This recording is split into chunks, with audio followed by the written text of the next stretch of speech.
ধুর, ধুর বেটা ওইটা না। হ্যাঁ, কথা না, দেখ কথা না, কথা না, কথা না।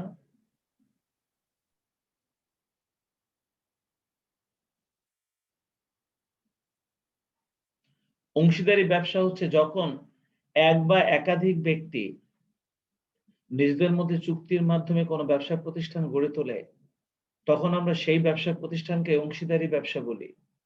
আর অংশীদারি ব্যবসায় যারা অংশীদার থাকে, ক, খ, গ, ঘ যারাই হোক, যারা অংশীদার থাকে, যারা একসঙ্গে ব্যবসা করে তাদের সবসময় একটাই টেনডেন্সি থাকে। সেটা হলো হিসাবকাল শেষে আমাদের মূলধনের পরিমাণটা কত দাঁড়ালো। সবাই ভালো করে শুনে রাখো, মনোযোগ দিয়ে শুনে নাও। অংশীদারি ব্যবসায়ীরা যখন একসাথে ব্যবসাটা পরিচালনা করে, তখন তাদের সবসময় একটা জিনিসই তাদের হিসাব জানতে ইচ্ছা করে। সেটা হলো যে বছর শেষে তাদের মূলধনের পরিমাণটা কত দাঁড়ালো। তো তার মানে হলো অংশীদারি ব্যবসা হিসাবের প্রধান কাজ হলো অংশীদারদের একটা মূলধন হিসাব তৈরি করা। অংশীদারি কারবারের একটা মূলধন হিসাব তৈরি করা হলো অংশীদারি কারবারের সবচাইতে গুরুত্বপূর্ণ কাজ। কারণ অংশীদাররা প্রতিনিয়ত প্রতি হিসাবকাল শেষে তারা জানতে চায় যে তাদের মূলধনের পরিমাণটা এখন কত টাকা দাঁড়ালো। তো অংশীদারদের মূলধনের পরিমাণটা যত টাকা দাঁড়ায় সেই অ্যামাউন্টটা নির্ণয় করাই হলো অংশীদারি কারবারের প্রধান কাজ। যাতে অংশীদাররা, তোমরা একটা কথা মনে রেখো, হিসাব নিকাশ কিন্তু মালিকের স্যাটিসফ্যাকশন এর জন্য করা হয়। যে মালিক তার ব্যবসা সম্পর্কে যাতে সন্তুষ্ট থাকে, সেজন্য কিন্তু ব্যবসার হিসাব নিকাশ রাখা মালিকের জন্য অত্যন্ত গুরুত্বপূর্ণ একটা কাজ। আর সেই হিসাব নিকাশের মাধ্যমে মালিক জানতে পারে তার ব্যবসায় কি পরিমাণ মুনাফা হচ্ছে, বা তার ব্যবসার মূলধনটার পরিমাণটা কিরকম ভাবে বাড়ছে, তার ব্যবসাটা ঠিক মতন চলছে কিনা, এই ব্যবসাটা চালু রাখা ঠিক হবে নাকি বন্ধ করা ঠিক হবে। এই সমস্ত সিদ্ধান্তগুলো মালিক সুন্দরভাবে নিতে পারে যদি তারা সুন্দরভাবে হিসাবটা রাখে। আর অংশীদারি ব্যবসার হিসাবটা অংশীদারদের মূলধন হিসাবের মাধ্যমে সবকিছু ফুটে ওঠে। কারণ মূলধন হিসাবটা করলেই বোঝা যায় যে অংশীদারের ব্যবসাটা আস্তে, আস্তে উন্নতির দিকে যাচ্ছে নাকি অবনতির দিকে যাচ্ছে।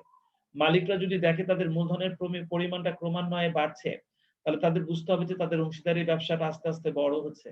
আর যদি দেখে যে তাদের মূলধনের পরিমাণটা ক্রমান্বয়ে কমে যাচ্ছে, তখন তারা বুঝবে যে আসলে তাদের ব্যবসাটা আস্তে, আস্তে ক্ষয় হয়ে যাচ্ছে। তো এই কারণে অংশীদারি ব্যবসায়ের প্রধান কাজ হলো অংশীদারদের মূলধন হিসাব তৈরি করা।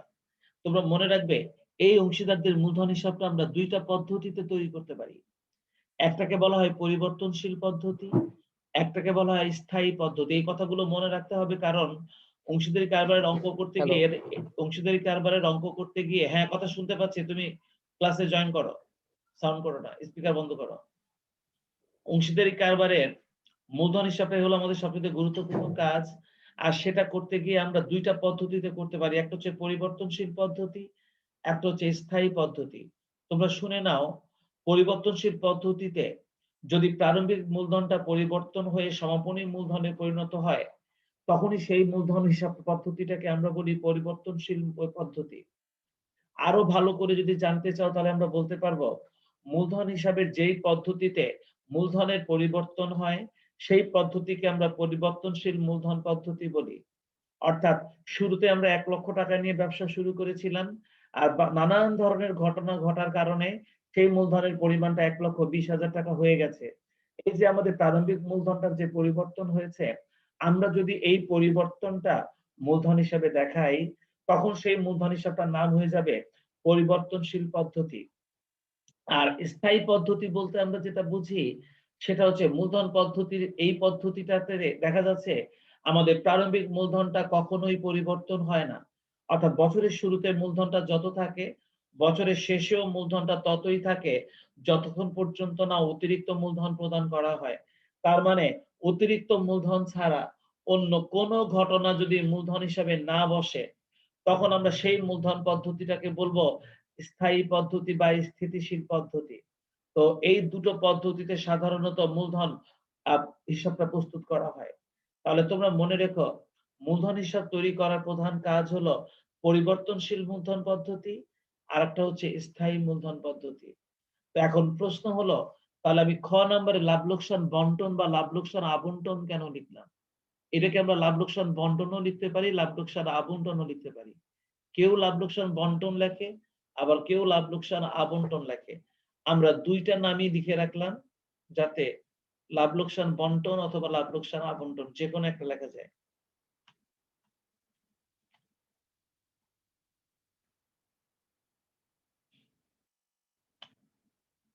লাভ লোকসান বন্টন অথবা লাভ লোকসান আবন্টন হিসাব।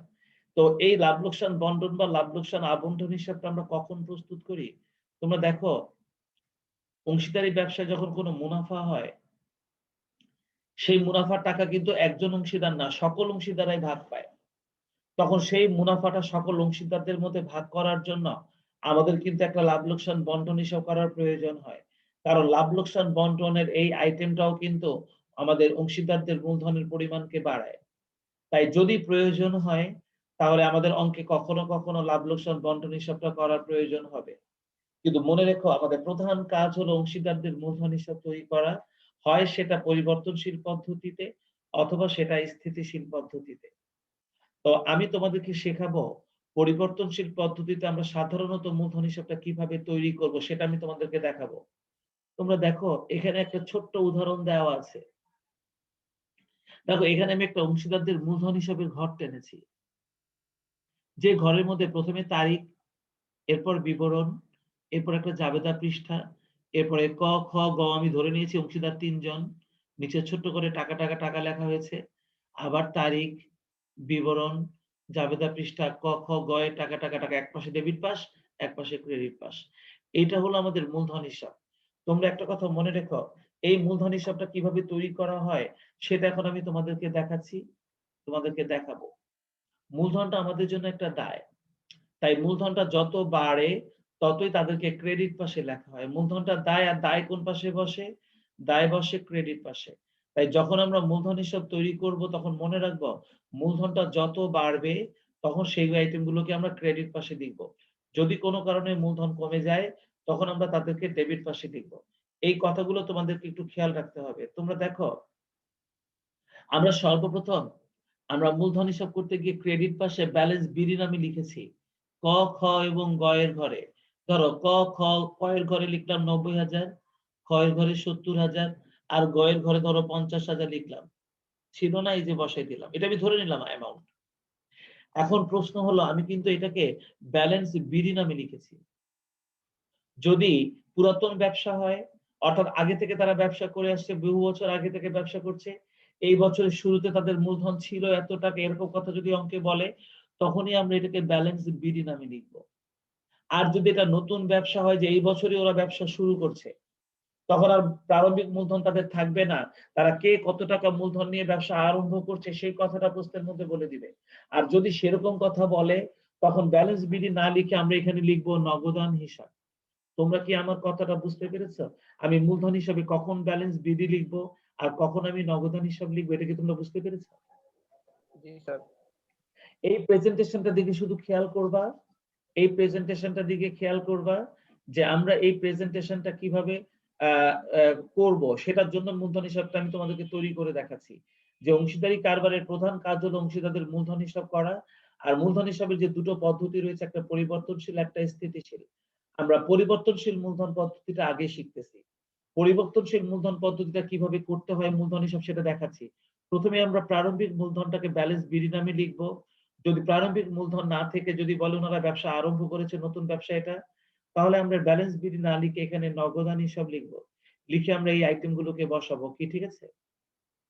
এবার যে আইটেম গুলো মূলধনকে বাড়াবে তাদেরকে আমরা এই ক্রেডিট পাশে বসাবো, এবং তারা যদি লাভ লোকসান আবন্টনে বসে, তাহলে তাদেরকে লেখার সময় আমরা লাভ লোকসান আবন্টন হিসাব নামে বসাবো, বুঝছো? তাদেরকে আমরা কি নামে বসাবো? লাভ লোকসান আবন্টন নামে। যে সমস্ত আইটেম গুলো মূলধনকে বাড়াবে তারা ক্রেডিট পাশে বসবে। তবে সেই আইটেম গুলো যদি লাভ লোকসান আবন্টনে বসে, অর্থাৎ তারা যদি কোনো ব্যয় বা আয় হয়ে থাকে, তাহলে কিন্তু তারা লাভ লোকসান আবন্টনে বসবে। তাই যে সমস্ত আইটেম লাভ লোকসান আবন্টনে বসবে তাদেরকে মূলধনে লেখার সময় লাভ লোকসান আবন্টন হিসাব নামে লিখতে হয়। আমরা লাভ লোকসান আবন্টন হিসাব নামে লিখেছি কি? বন্টনযোগ্য মুনাফার অংশ। যদি মুনাফার অংশ থাকে, আমাদের সেই মুনাফার অংশটা এখানে বসাতে হবে। আমরা ধরে নিলাম মুনাফার অংশটা, আমি ধরে নিলাম একজন দুজনে ৪৪,০০০ ছিল, এর হতো ২২,০০০। এটা আমরা ধরে নিয়েছি। কিভাবে আমরা এই মুনাফাটা ভাগ করব সেটাও আমি তোমাদেরকে অঙ্কের মধ্যেই দেখাবো। এখন আমি খালি ফরমেটটা দেখাচ্ছি যে মূলধন হিসাবের মধ্যে মূলধনকে বাড়াবে যে ঘটনাগুলো তারা ক্রেডিট সাইডে বসবে। কিভাবে বসবে সেটা দেখাচ্ছি শুধু। এবার দেখো অংশীদারদের বেতন। অংশীদারদের বেতনটাও কিন্তু অংশীদারদের মূলধনের পরিমাণকে বাড়াবে। এখানে দেখানো হয়েছে যে খালি একজন বেতন পাবে খ। তো যদি একজন বেতন পায় তাহলে ওই একজনের ঘরে বসবে, বাকি দুজনের ঘরে বসবে না। আর যদি ৩ জনই বেতন পায় তাহলে ৩ জনেরই ঘরে বসবে। এটা অঙ্কের মধ্যে যেভাবে দেওয়া থাকে। তো আমি ধরে নিয়েছি যে এখানে শুধু গয় খই বেতন পায়, ক আর গ পায় না। তাই ক আর গ এর ঘরে লিখি নাই। অংশীদারদের বেতনও কিন্তু অংশীদারদের মূলধনের পরিমাণকে বাড়ায়। শুধু বেতন না। চলো আমরা অংশীদারদের কমিশন। আমরা লিখে দেই অংশীদারদের কমিশন। তোমরা আমার সঙ্গে সঙ্গে কিন্তু এটা একটু করে নাও।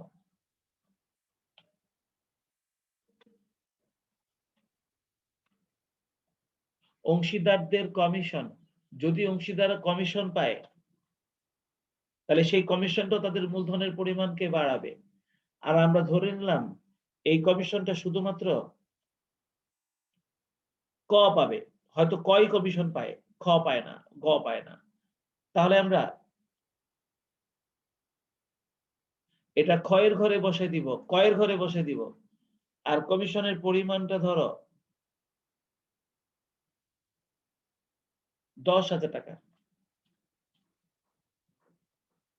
এছাড়া আরো যে সমস্ত ঘটনা আমাদের মূলধনের পরিমাণকে বাড়াতে পারে, চলো তাদের নামটা লিখি। সেটা হলো অংশীদারদের ঋণের সুদ।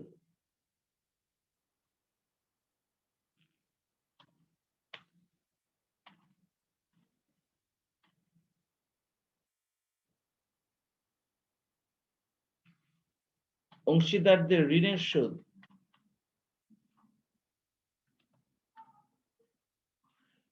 আর ধরো ঋণ যে প্রদান করবে সেই সুদ পাবে। অংশীদারদের ঋণের সুদ যে সুদ ঋণ দিবে সেই সুদ পাবে। আমরা ধরে নিলাম শুধু গ ঋণ দিয়েছিল তাই গই ঋণের সুদ পাবে। আর সেটা ধরো ৩,০০০ টাকা। লেখছা?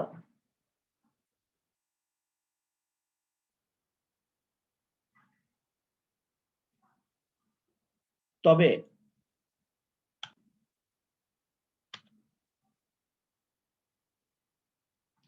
তবে এই যে ঋণের সুদটা যে আমি লিখলাম, এই অংশীদারদের ঋণের সুদ নিয়ে আমাদের ২টা নোট আছে। আমি এই নোটটা একটু এখানে লিখে দিচ্ছি, তোমরা একটু দেখো।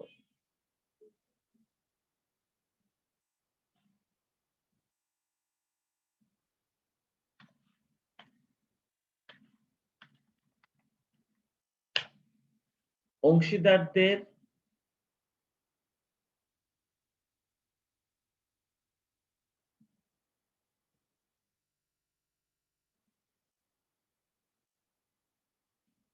অংশীদারদের ঋণের সুদ।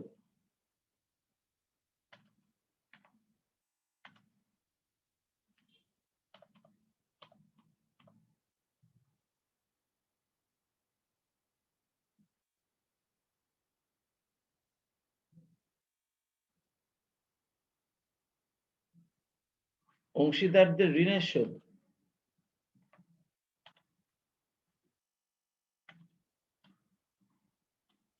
অংশীদারদের ঋণের সুদ নিয়ে আমি দুটো নোট লিখব।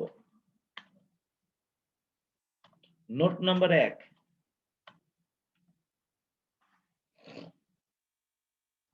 তোমরা সবাই তোমাদের খাতার মধ্যে এই নোটগুলো লিখে নিবে। যদি প্রশ্নে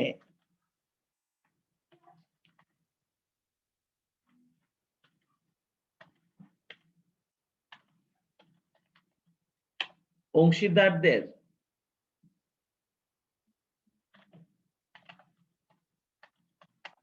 ঋণ হিসাব করতে বলে,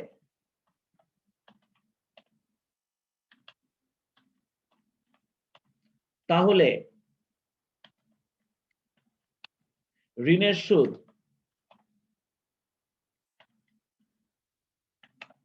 মূলধনে না লিখে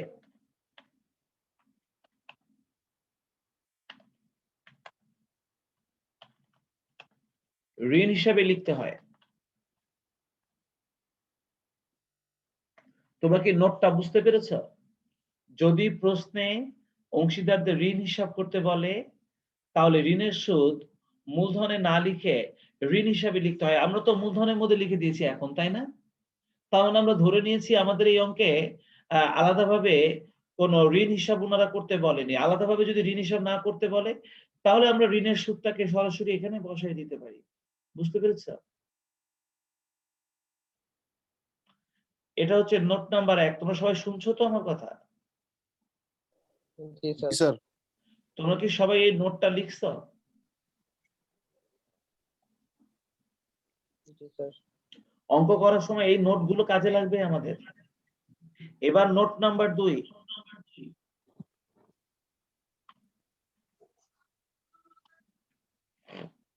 এবার নোট নাম্বার 2। যদি প্রশ্নে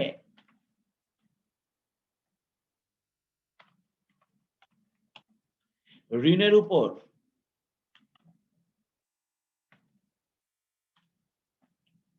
সুদ ধরতে না বলে,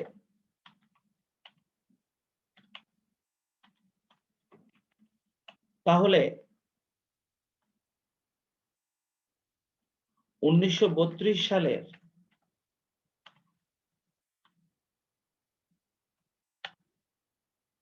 ভারতীয়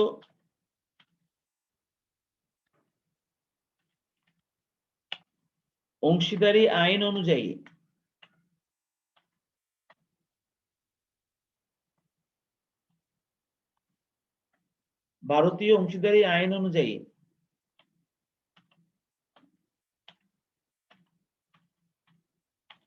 অংশীদাররা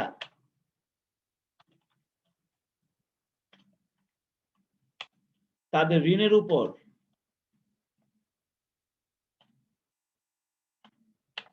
6% হারে সুদ পাবে।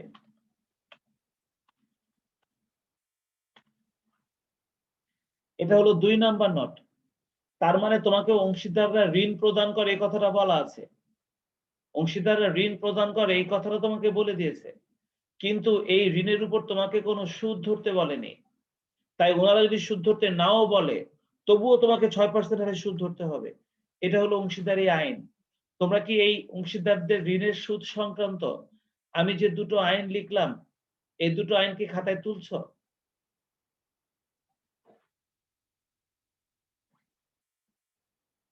অংশীদারদের ঋণের সুদ দিয়ে যে আইনটা আমি লিখলাম, তোমরা কি আইনটা শুনছো? জি স্যার। জি স্যার। এটা কিন্তু মনে রাখতে হবে। তোমরা দেখো ওকে স্যার। যে সমস্ত ঘটনা অংশীদারদের মূলধনের পরিমাণকে বাড়াবে, তাদেরকে আমরা ক্রেডিট পাশে লিখব। তো আমরা এই পর্যন্ত লাভ লোকসান আবন্টন হিসাব নামে বন্টনযোগ্য মুনাফার অংশটা লিখেছি, অর্থাৎ লাভের অংশটা যেটা মুনাফা হবে সেই লাভটা লাভ লোকসান আবন্টন থেকে এটা নির্ণয় করা হবে সেটা লিখেছি। অংশীদারদের বেতন লিখেছি, আমরা অংশীদারদের কমিশন লিখেছি, অংশীদারদের ঋণের সুদ লিখেছি। চলো অংশীদারদের মূলধনের সুদ। অংশীদারদের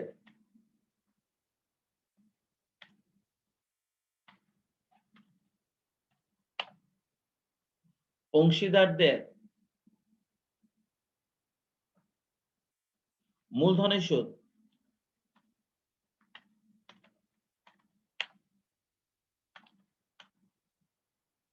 অংশীদারদের মূলধনের সুদ।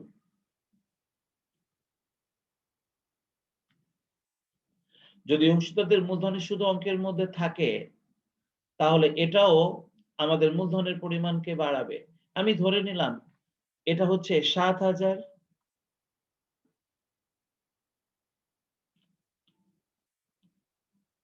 6,000 আর 5,000।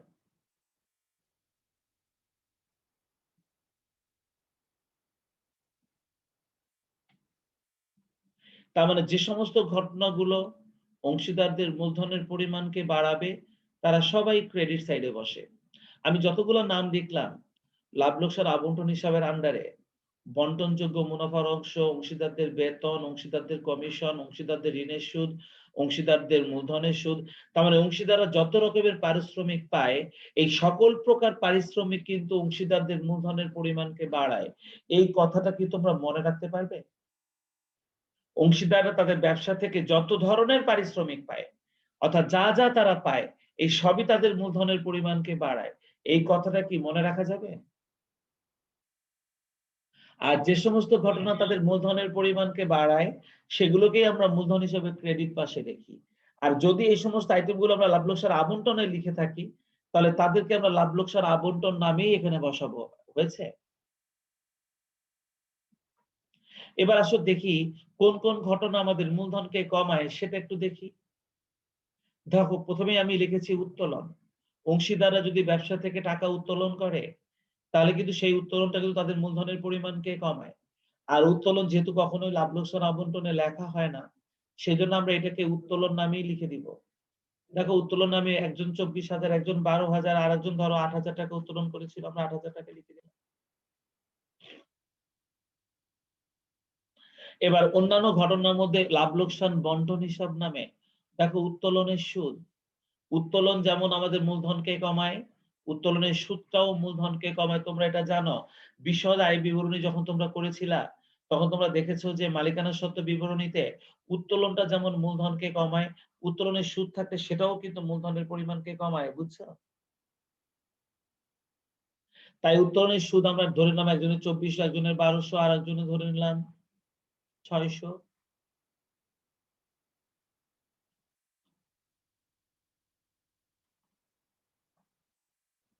এবার সবগুলো আইটেম ধরো লেখা হয়ে গেল। এই ঘটনাগুলো মূলধনকে বাড়ায় আর এই ঘটনাগুলো মূলধনকে কমায়। আমরা শিখে ফেললাম, যদি এই ঘটনাগুলো মূলধনকে বাড়ায় আর এই ঘটনাগুলো যদি মূলধনকে কমায়, তাহলে এখন আমরা সমাপনী মূলধনটা কিভাবে বের করব সেটাই এখন দেখার বিষয়। তোমরা দেখো আমরা সমাপনী মূলধনটা কিভাবে বের করব। আমরা ক নাম্বারের এই সবগুলোকে এখন একটু যোগ করে দেই। চলো তো সবগুলা যোগ করে দেখি মোট যোগফলটা কত হয়। কিভাবে আমরা ব্যালেন্সটা নির্ণয় করব আমি সেটা শেখাচ্ছি তোমাদের। আমরা কিভাবে এই মূলধনের সমাপনী ব্যালেন্সটা বের করব, সমাপনী উদ্ধৃতটা বের করব, সেটা এখন আমরা শিখতেছি। ধরো, মূলধনকে বাড়ানো এবং কমানোর সমস্ত ঘটনা আমরা শিখে ফেলছি। এখন তোমরা আমাকে বলো, আমি কিভাবে ব্যালেন্সটা নির্ণয় করব সেটা যদি তোমাদেরকে দেখাতে চাই, তাহলে প্রথমে সবগুলো অ্যামাউন্ট যোগ করো। কয়ের ঘরে যতগুলো অ্যামাউন্ট আছে যোগ করলে মোট যোগফলটা কত হয় দেখো তো।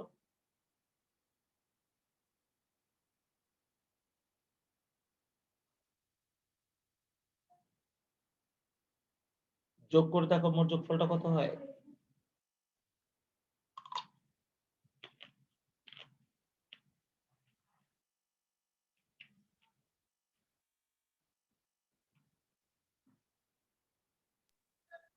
1,51,000 স্যার। তাহলে যোগফলটা আসে 1,51,000। এবার ক্ষয়েরটা একটু যোগ করো, দেখো তো ক্ষয়ের যোগফলটা কত আসে।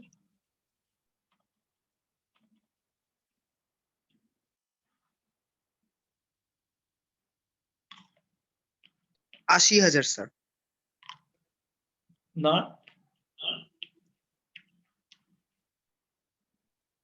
সরি স্যার, আমি গ মনে করছিলাম স্যার। 70, 40।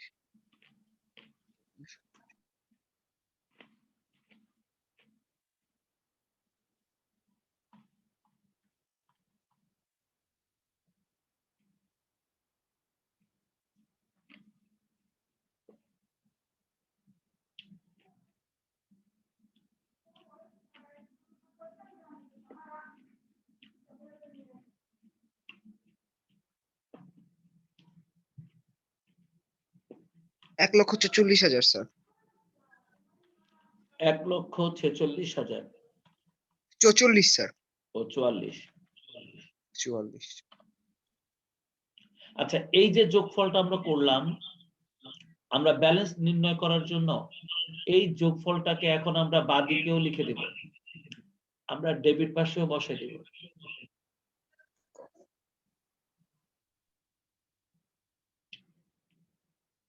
বসে দাও।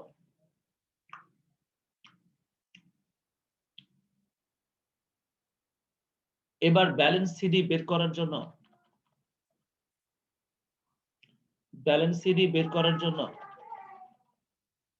এই 1,51,000 টাকা থেকে 24,000 আর 2,400 বাদ দিয়ে দাও।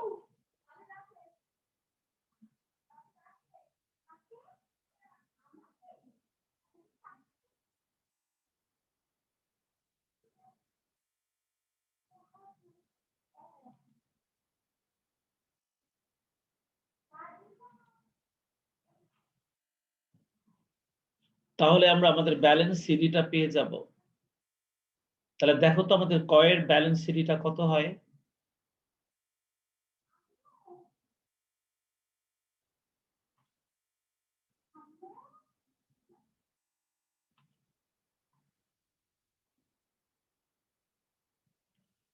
তাহলে আমাদের ক এর ব্যালেন্স সিডিটা কত হয় দেখো তো।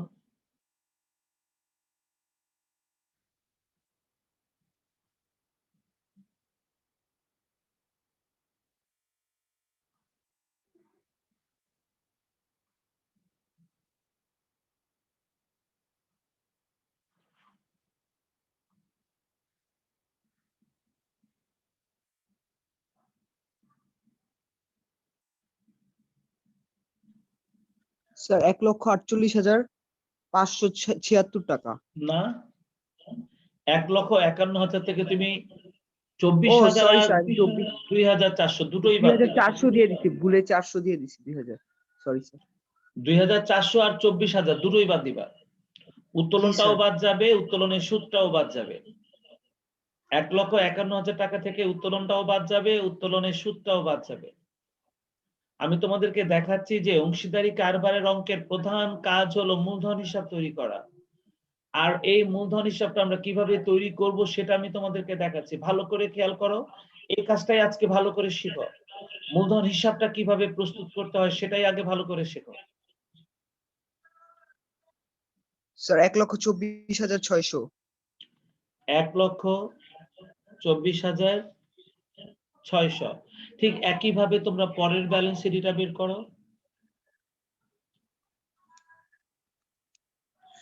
ক্ষয়ের ব্যালেন্স সিডিটা কত হয় বের করো।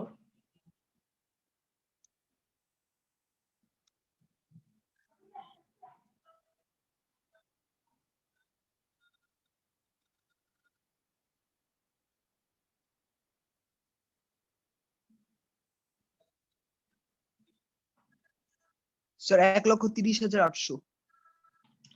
1,30,800। আর গয়েরটা দেখো কত হয়।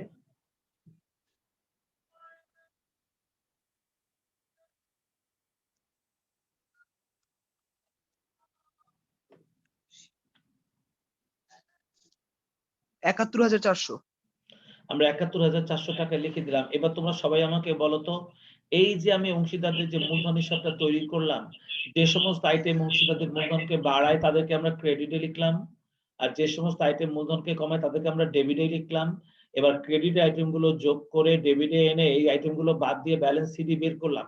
বলো তো এতটুকু কাজ কি তোমরা বুঝতে পারছো আজকে যেটা করা হলো?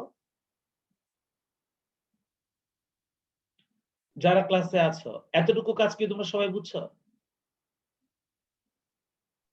জি স্যার। জি স্যার।